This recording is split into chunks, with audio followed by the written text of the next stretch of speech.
Attention! This makes absolutely no sense.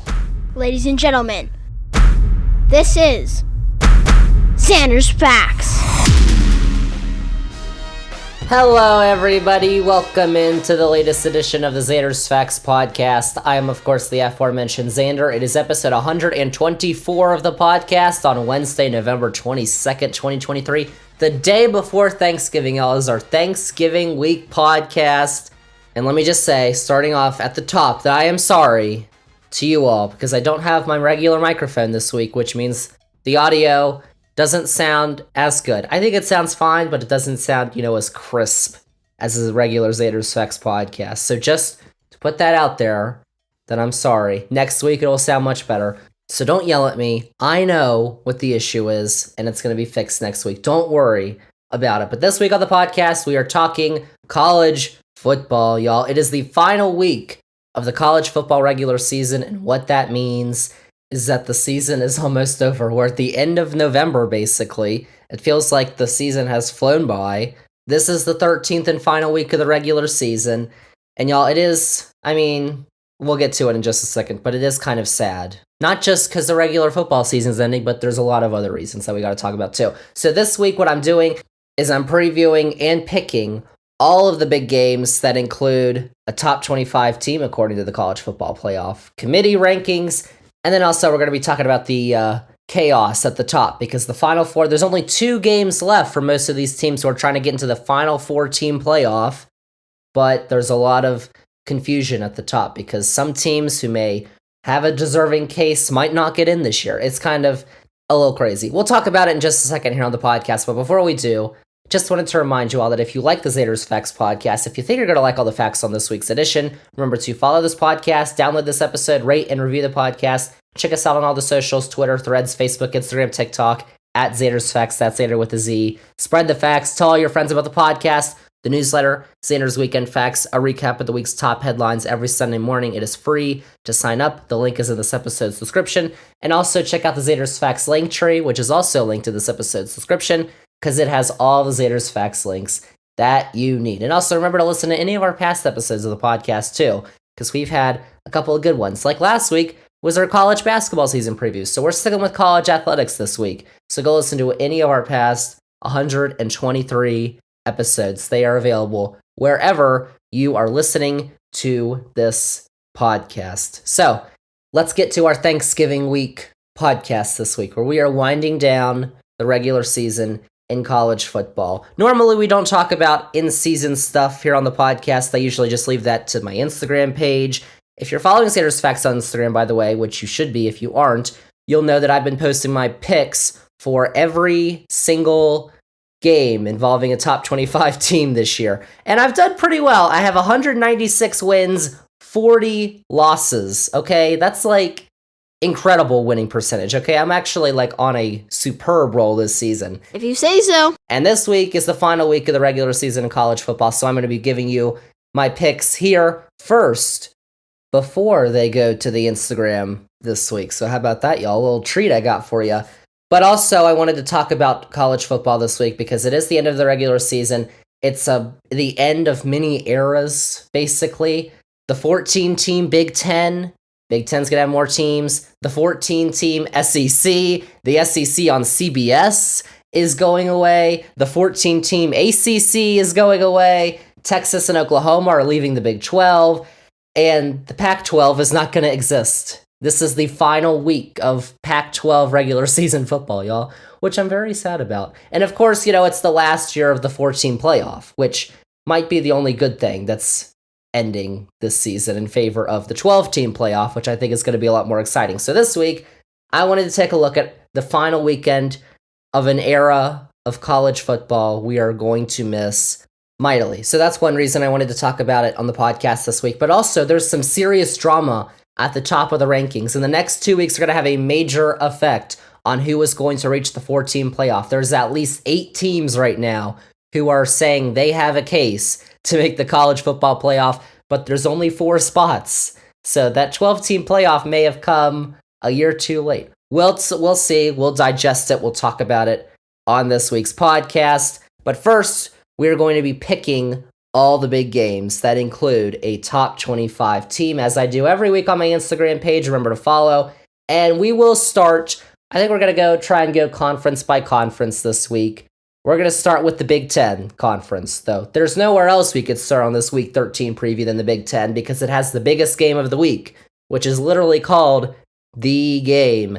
Number 2, Ohio State. Number 3, Michigan. Both teams are undefeated, 11-0, 8-0 in the conference. That game is Saturday at noon Eastern on Fox. It is The Game, and it's for all the marbles, y'all. The winner wins the Big Ten East. In the final year of divisions in the Big Ten, they get to the Big Ten championship game, and they likely secure their spot in the college football playoff if they win this game. The loser actually made the college football playoff last year anyway, but the surrounding field this year is much tougher, so that's going to be a lot harder to do. So you probably want to win this game if you want to get to the playoff. And if this game turns into a blowout, that would really be a tough sell. So again, you want to win this game. Plus, it's the same rankings that these two teams carried into last year's game. Ohio State was number 2, Michigan was number 3, but Michigan won at Ohio State. This year the game is at Michigan. So, you most likely know the story with Michigan, that there's been some extracurricular activities going on with the Michigan Wolverines. They've been caught in the whole sign-stealing situation, which, if you don't know, Connor Stallions was basically leading this, I guess, organization. I don't know if that's how you call it, but this scheme to... Sign-stealing is allowed in college football because they don't have technology in the helmets for whatever reason. Apparently, I don't know why. They have it in high school, technology in the helmets. They have it in the NFL, but no, not in college. So the way to make call your plays is to have a bunch of, signs on the sideline from your coaches and assistants and whatever. And while you're in the game, the other team can do whatever they can try and, tell what you're trying to do with the signs. That's fine. But actually going to other games of opponents and teams you're not playing that week and then trying to decipher their signs, that is not allowed. And that apparently is what Michigan was doing, their assistant Connor Stallions. And so Jim Harbaugh, their head coach, was suspended for the final 3 games of the season. And the Michigan was going to appeal that ruling, but then they found out that the NCAA had some evidence that, oh, you had an assistant coach who tried to cover up the evidence. And so Michigan was like, all right, you got us. We're going to accept the ruling. So then that assistant coach was fired. It's been a whole thing. But listen, Michigan is still undefeated. They've been dominant on the field. And then there's Ohio State. They've lost to Michigan 2 straight years in a row. And a third could be a death sentence for their coach, Ryan Day. Maybe not in terms of his job, because he's winning every other game, but definitely in terms of how the fan base feels about him. Because if you lose to Michigan once, that's bad. Twice, that's terrible. 3 times, your head might as well be on a stake. Not literally, though. It is Hate M Week. Ohio State literally crosses out all the M's on their campus and on their social media pages. Like, they take this game seriously.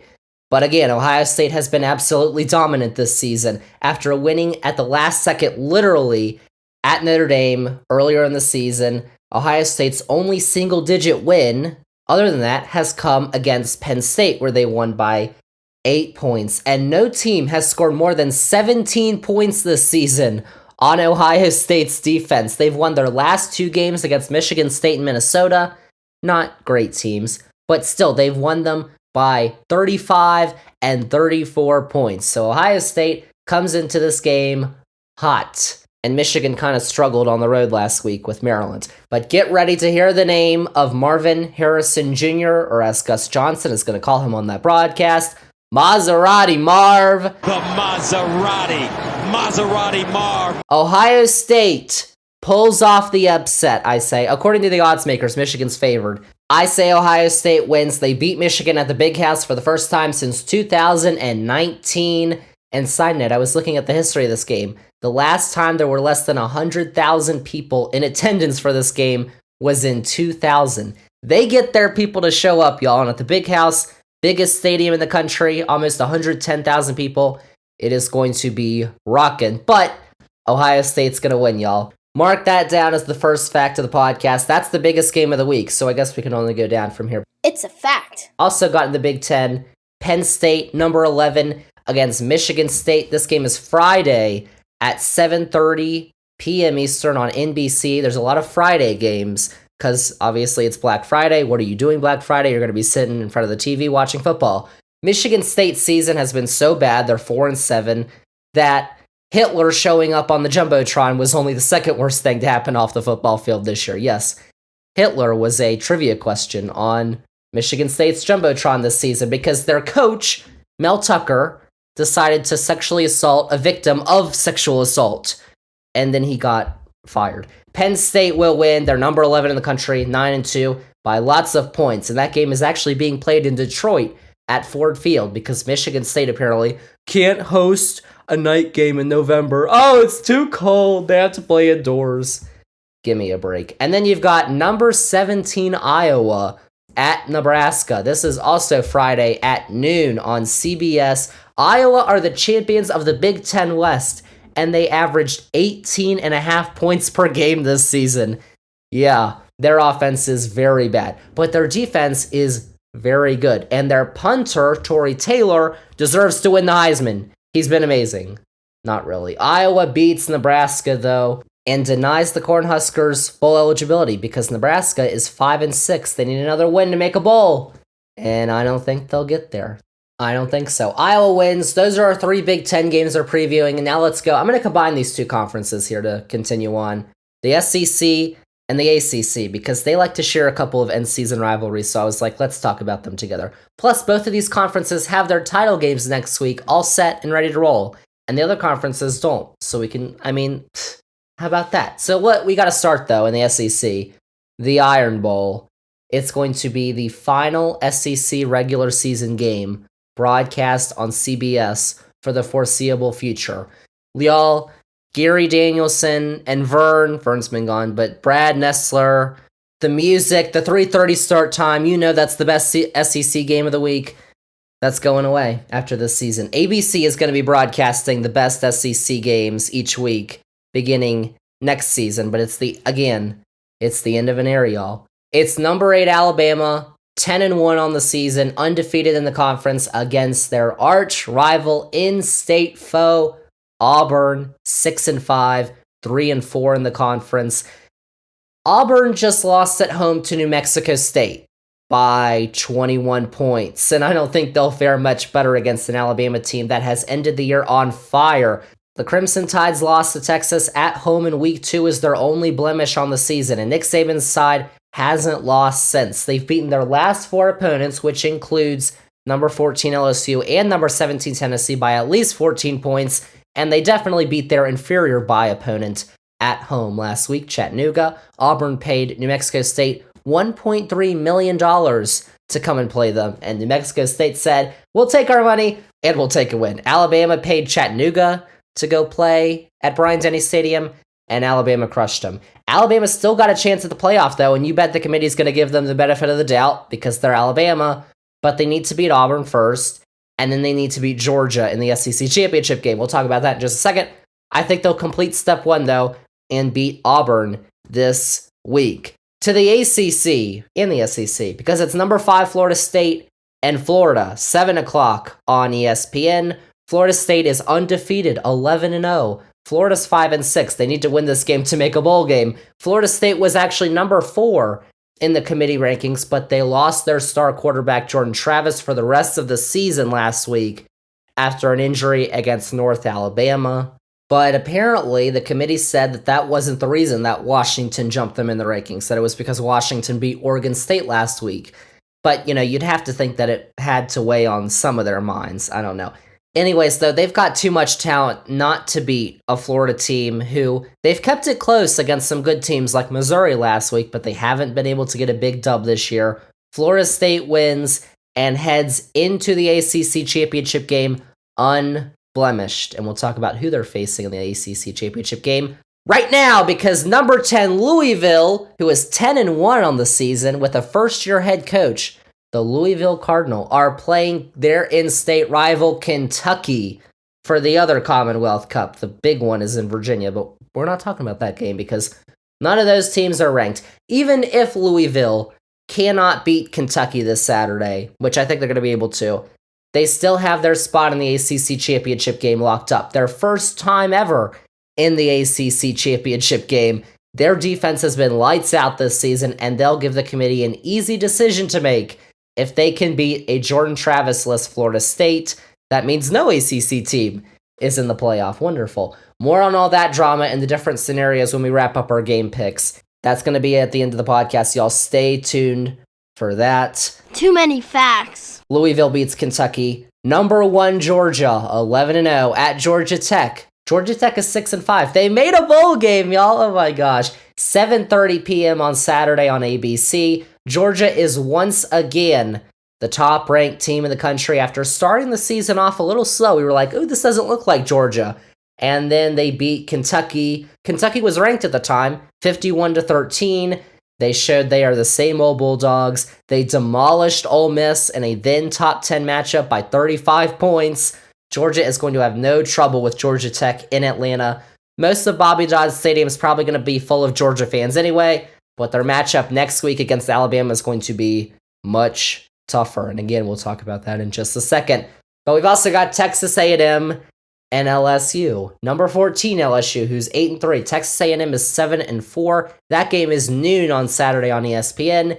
Texas A&M doesn't have a coach right now. Jimbo Fisher has been fired at Texas A&M and is $70 million richer for it, y'all, because that buyout money was insane. Texas A&M has FU money, and they're still 7-4. But LSU's Jaden Daniels is a legit Heisman candidate. He has done some things we have not seen any other FBS quarterback do ever before this season. In their game against Florida 2 weeks ago, he became the first FBS quarterback to throw for 350 yards and rush for 200 yards in a single game. He's also the only FBS quarterback who has over 12,000 passing yards and 9,000 rushing yards in his career. That's a fact. At home, LSU will beat Texas A&M.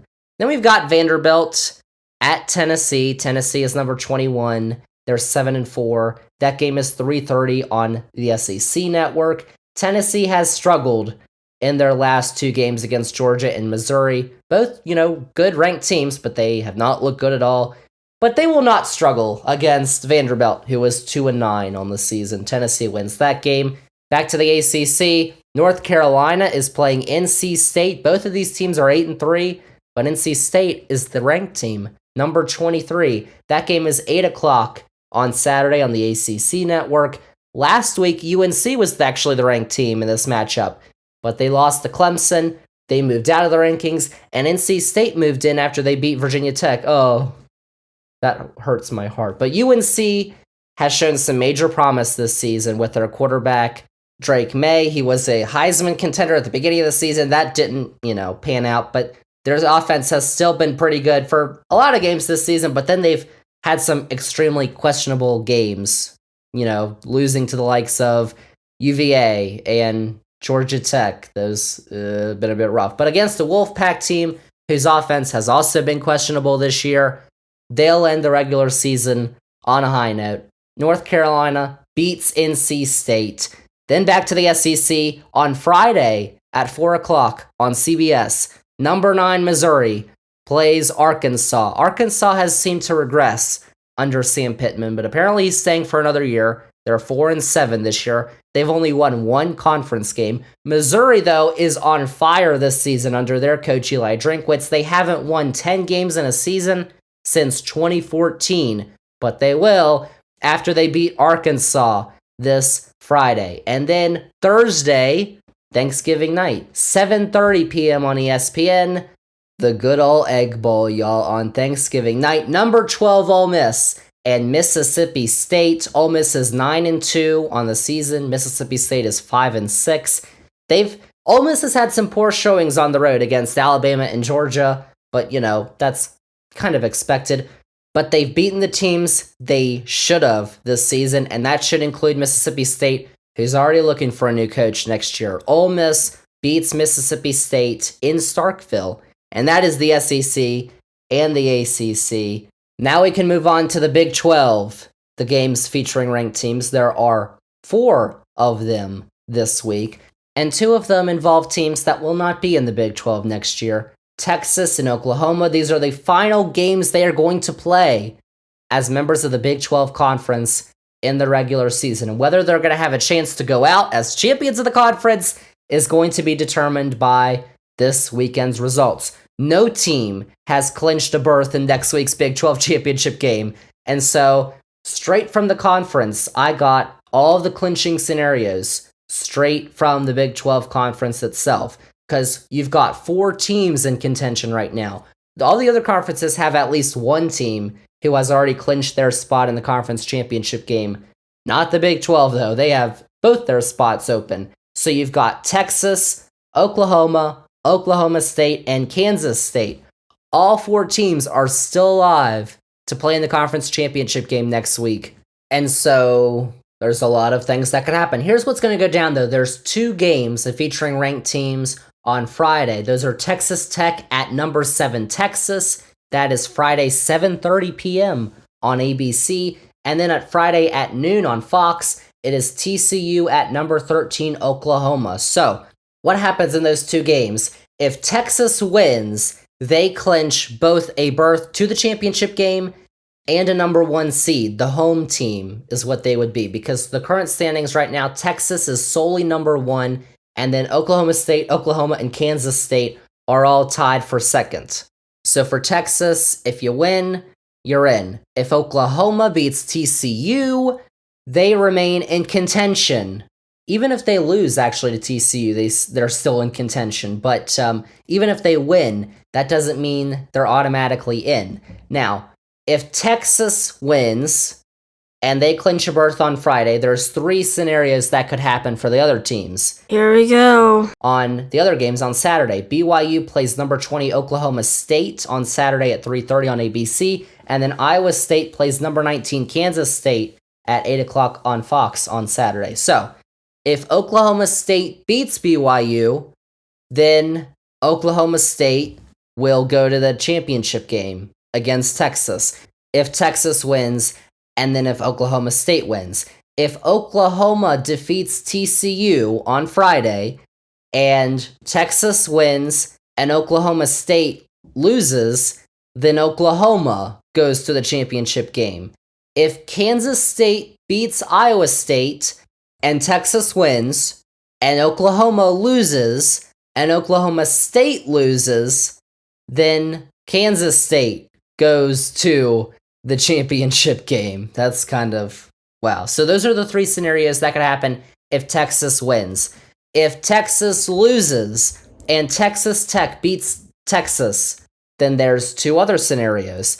Texas can still clinch a berth to the championship game if 2 of these 3 teams lose. Kansas State, Oklahoma, and Oklahoma State. Texas and the remaining winning team of those 3 will qualify for the championship. If Texas loses on Friday, though, here's the second scenario, and 2 or 3 of those teams win, there will be 3 or 4 teams tied for both championship berths. Multiple scenarios exist in the circumstance contingent on which teams remain in the tiebreaker pool. So all 4 of those teams still have a chance, but if Texas wins, they're in. If Oklahoma State wins, they're in. If Oklahoma State loses and Oklahoma wins, Oklahoma's in. If Oklahoma State and Oklahoma lose, Kansas State is in. So that's basically, it's a little confusing, but that's how the Big 12 will shake out. And so let's pick these games now. Texas Tech at number 7 Texas. The Longhorns,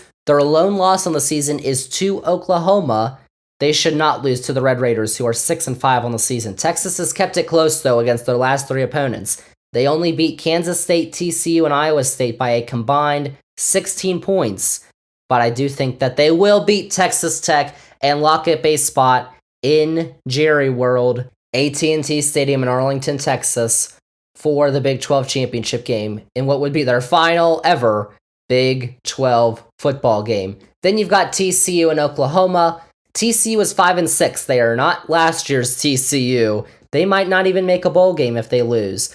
Oklahoma needs some help, obviously, to get to the Big 12 championship because of their loss to Oklahoma State in the final Bedlam game for the foreseeable future. We don't know when we'll see Oklahoma State and Oklahoma play again, and they also lost to Kansas this year. Oklahoma will win this game, though, against TCU, but they need Texas to win and Oklahoma State to lose to make the conference title game. Then you've got BYU and Oklahoma State. Oklahoma State may not be playing a tough BYU team, but they could certainly lose. They did get that massive win over Oklahoma, but then they got blown out the next week by 42 points to UCF, who has won 5 games this year. They also lost 33-7 to South Alabama in the third game of the season. Oklahoma State has been way inconsistent. That's why I've got BYU beating the Cowboys after almost taking down the Sooners last week, spoiling Oklahoma State's party, and sending Oklahoma to the Big 12 championship game. How about that, y'all? Zander's Facts. Whoa. Then you've got Iowa State and Kansas State.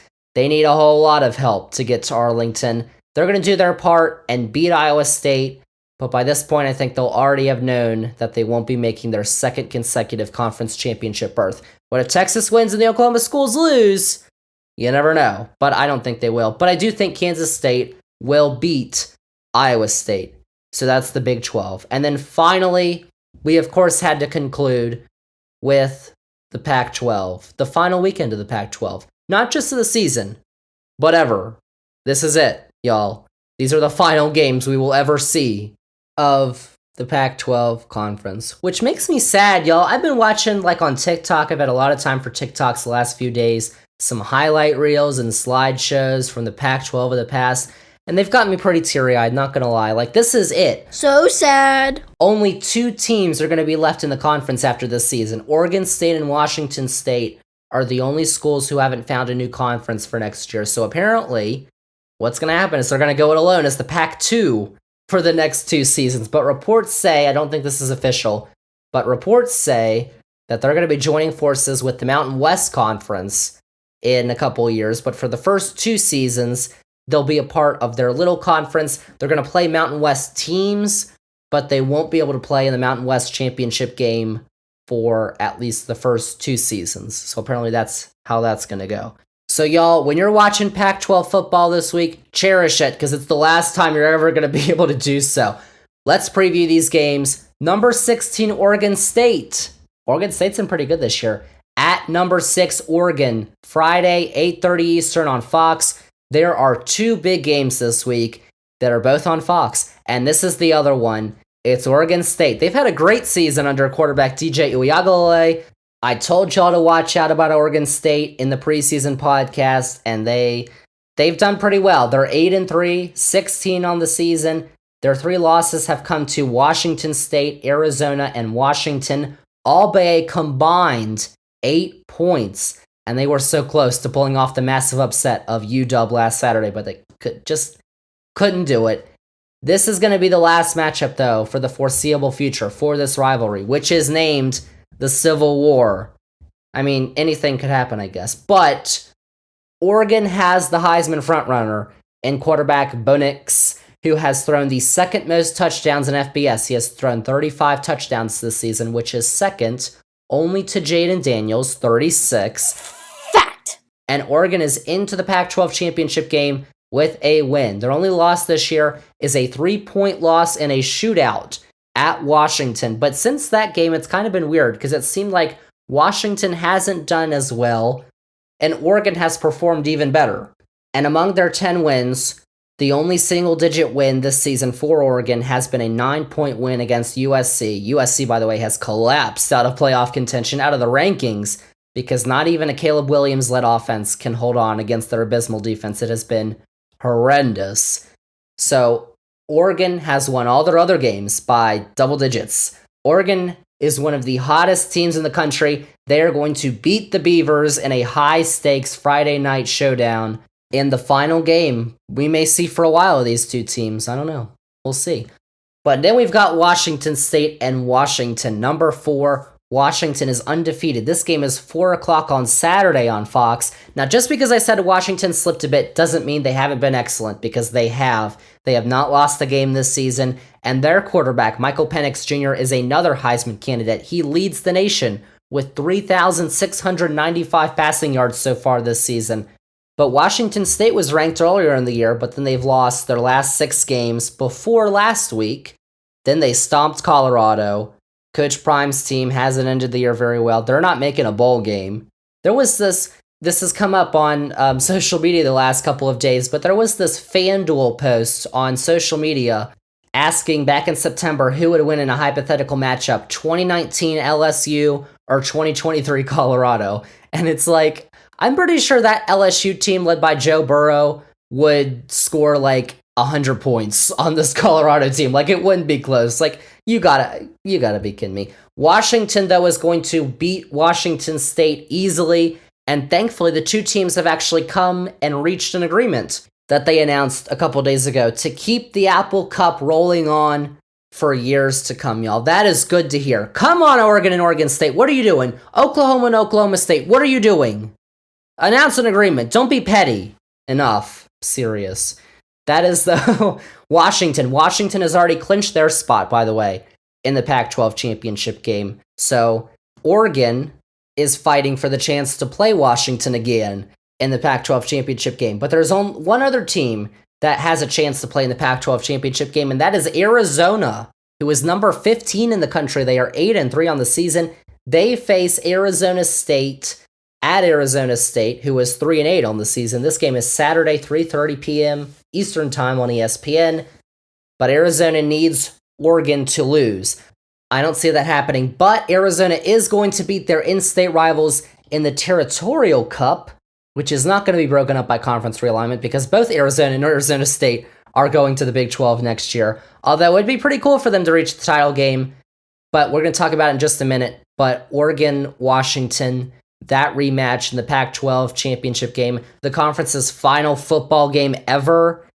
I mean, that's going to be absolutely insane with some massive implications. We'll talk about that again in just a second. Then the final game of the Pac-12, the final regular season game, is number 18, Notre Dame at Stanford at 7 o'clock Eastern on Saturday on the Pac-12 network. The final Pac-12 regular season game ever is Notre Dame-Stanford on the Pac-12 network. I mean, y'all, I guess it's fitting, I suppose, that Notre Dame is going to be playing in the network's final football game ever on a channel you're probably not going to be able to watch because it is an absolute pain to find. Stanford isn't good, though, sadly, so Notre Dame should probably not have a competitive game on their hands as they look to make a nice bowl game. They're 8-3. They ain't making the playoff, but hopefully they can beat Stanford, who is 3-8. And then 2 more games, the best of the rest, or the group of 5 teams, basically. You've got number 23, Tulane, who is playing UTSA Friday at 3:30 on ABC. UTSA is 8-3, 7-0 in the conference. Tulane is 10-1, 7-0 also in the conference. This game has big implications in the American Athletic Conference. It is going to decide who hosts the American Athletic Conference championship game. But I gotta go with Tulane because their only loss is to Ole Miss, and they're playing at home in this game. So I've got Tulane beating UTSA. And then, oh boy, number 25, everybody's favorite academic institution. It is Liberty, who is 11-0, 7-0 in the Conference USA at UTEP, the University of Texas El Paso, who is 3-8, 2-5 in the Conference USA. This game is 3:30 p.m. on Saturday on CBS Sports Network. Liberty may be undefeated, but they just got into the playoff rankings this week because by my count, they have played a total of 0 good teams, and they're also a Christian nationalist wacko school who probably shouldn't be accredited. But they're playing another bad UTEP team, so I don't know if I could pick against them. That would be just stupid. So I've got Liberty beating UTEP. And that's all we have to talk about because we don't have to talk about James Madison University, y'all, because they don't get to play in a bowl. Uh-oh. Oh, don't even get me started. I might, though, because here's the thing. I know JMU has been the talk of college football. Oh my gosh, they're so wonderful. How could the NCAA do this to them? Why are they being so mean? Well, here's the thing. JMU moved up from FCS to FBS. Part of that was the NCAA. This is for all teams that move up from FCS to FBS. Teams that are transitioning cannot play in a bowl game for the first 2 years they're in FBS. Yes, it is a completely idiotic, stupid rule, just like most of the NCAA's rules. The NCAA is a joke. I understand that. But this wasn't sprung up on them out of the blue. JMU knew about this. But now, because, oh my gosh, we're undefeated, we've beaten all these teams in the Sun Belt, we're the victim. No, it is a stupid rule, but y'all knew about this, and you agreed to it. So quit whining. And then everybody rallies around them, oh my gosh, NCAA, let them bowl. Which, listen, they agreed to the rule. So stop complaining. And then College Game Day comes there to just stroke their egos. Oh my gosh. And you know what happens? They were undefeated coming in. College Game Day comes to Harrisonburg, Virginia, their campus, which is divided by a highway. It's a rest stop on the interstate. And what happens? At home against Appalachian State. Uh-oh. They lose. Boo-hoo. Oh no. How terrible. Give me a break. Play against some good teams. They say, we're the best team in the state of Virginia. You beat UVA by 1 point. UVA is terrible. They're awful. They are not a good team, and you're acting like you're the greatest thing ever for beating UVA. Please, Virginia Tech, don't lose to UVA on Saturday. I beg of you. Oh my gosh, please don't. Like, give me a break. Enough. We don't have to talk about them. Thank goodness, because I'm sick and tired of all of them. So, that's it. What are you talking about? So to recap the potential chaos, all that stuff, we're done with our picks. Let's just talk about what could happen. The big scenarios for the playoff and the top 8. Again, the current top 8 in the college football playoff rankings. Georgia is 1, followed by Ohio State, Michigan. Washington is the last team right now in that playoff, number 4. Florida State's 5, Oregon, Texas, and Alabama. And all of those teams still have a chance to make the playoff with just 2 games remaining before the final rankings are revealed. All of them have legitimate arguments right now, or they could potentially. So what will happen over the next 2 weeks hopefully is going to simplify some things.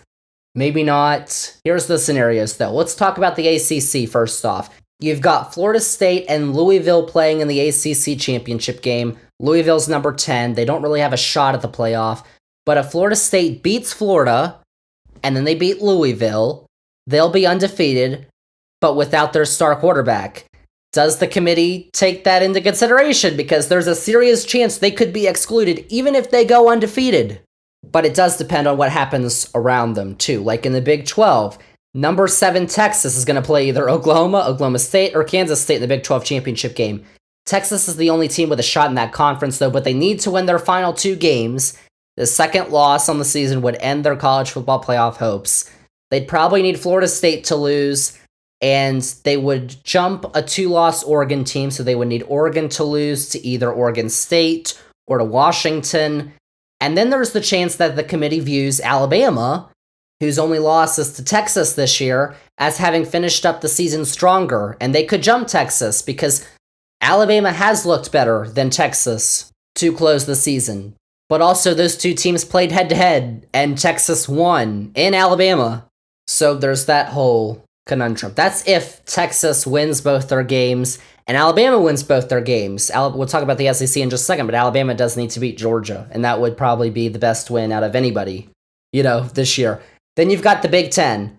Number 2, Ohio State. Number 3, Michigan. That's why that game is so important, because the winner gets to the conference championship game and the loser doesn't. They will play Iowa in the Big 10 championship, either one of those. But what if Ohio State or Michigan lose to Iowa? Then you've got 2 elite Big 10 East teams who have 1 loss. Now, I don't think they'd lose to Iowa, but never say never. But if that did happen, that would be absolute chaos. But if Ohio State and Michigan stayed undefeated, they're easy. They're maybe the number 1 team in the playoff. Then you've got the Pac-12, final Pac-12 game, y'all. In the championship, Washington will face Oregon or Arizona. It's likely going to be Washington against Oregon, and it will be the highlight of conference championship weekend if that happens. Although if Oregon loses to Oregon State, they won't factor into this equation. But if they do win, and then they beat Washington, who they lost to earlier, what does the committee do? Do they let Oregon jump Washington into the playoff? Because Oregon, those two teams already played, Washington won, but then they played again, and Oregon won. So do they say, well, Oregon is now better than Washington? And also, you have to take into account the fact that Oregon's looked a little better than Washington in the games they've played since that game Oregon and Washington played. But if Washington wins, we don't have to worry about that chaos because an undefeated Washington team is firmly in the Final Four. Again, if Oregon wins, it blows up. What does the committee do? And then finally, the SEC. We've already got that championship game set. Georgia and Alabama. And then what could become a simple game could quickly add to the chaos. If Georgia remains undefeated and beats Alabama, they're likely the top-ranked team for the second straight season, too, as they search for an unprecedented third consecutive national championship. But what does the committee do with a one-loss Alabama team who beats Georgia? Georgia would likely remain in the Final Four, but does Alabama then jump Texas? Even if Texas wins the Big 12 championship, Alabama lost to Texas earlier this year. Do they jump Florida State, even if they're undefeated, and then the loser of Michigan, Ohio State, they probably do, to get into the playoff? If Alabama beats Georgia, then it's massive chaos. That would, of course, probably be dependent on Washington beating Oregon, too. If Oregon beats Washington, then all that craziness. And that all is not going to get sorted out by the end of this weekend. We're going to have to wait until conference championship weekend to decide what all is going to happen. So again, you've got 8 teams that could all have a legitimate shot right now at the playoff. Now, this could go very simply. Georgia wins, either Ohio State or Michigan win out, Washington wins out, and Florida State wins out. And those are low likely 4, unless the committee decides Texas is so great that they jump Florida State. But I doubt if Florida State wins out that Texas would jump them. Because Texas, they'd beat Texas Tech and then they beat either Oklahoma State, or Kansas State. So and right now Louisville is number 10. So Louisville would be a better win than Oklahoma State, or Kansas State. So those are the likely 4 if that happens.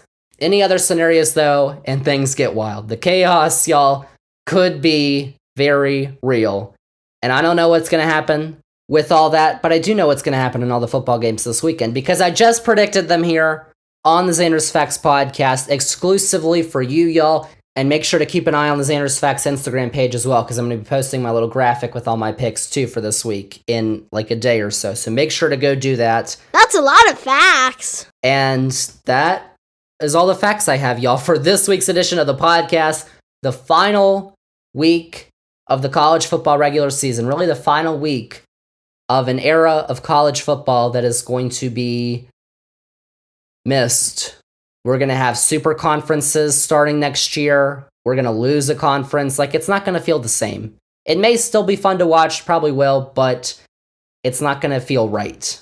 It's not going to feel the same. But anyways, those are all the facts I have for this week's edition of the podcast, our college football Week 13 preview. Thank you all so much for listening. And remember that if you liked all the facts that we had on this week's edition of the podcast, remember to follow this podcast, download this episode, rate and review the podcast. Check us out on all the socials, Twitter, Threads, Facebook, Instagram, TikTok, at Zander's Facts. That's Zander with a Z. And most importantly, remember to tell all your friends. Spread the facts. Tell all your friends about the podcast, about the newsletter, Zander's Weekend Facts. And tell everybody you know to go subscribe to Zander's Facts on YouTube.